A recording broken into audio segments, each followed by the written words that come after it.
For a log cabin block, we will always be sewing two of the taupe fabrics, two of the off-white fabrics. We'll go back to the taupe and then we'll pick up the larger print for the final step on this particular block.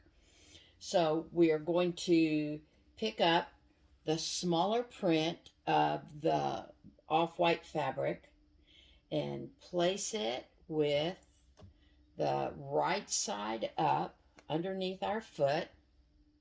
Then we're going to take our block that's already been pressed.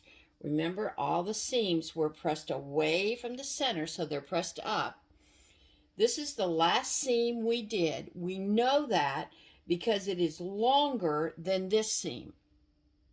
This seam was the first one we did, but this piece of fabric is now longer. So it is going to be placed at the bottom when we sew the first step of this part of our block. Line up those edges. Put your foot down at 1/4 of an inch and stitch all the way to the end. Again, the block is small enough that we should not have a need to use any kind of pins. Stitch off the edge, pick up your next block. This is the last one we did. It's longer, there's no seam in it, so it goes at the bottom when we sew it onto this strip of fabric. Leave about 3/4 of an inch and start sewing. This strip piecing method of making a log cabin block saves you a lot of preliminary cutting, and it makes it faster to sew a log cabin quilt. I'm picking up the third block.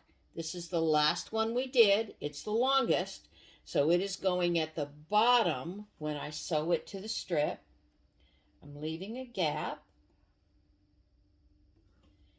and I'm going to make 1/4 of an inch seam again. And then I will pick up the last one.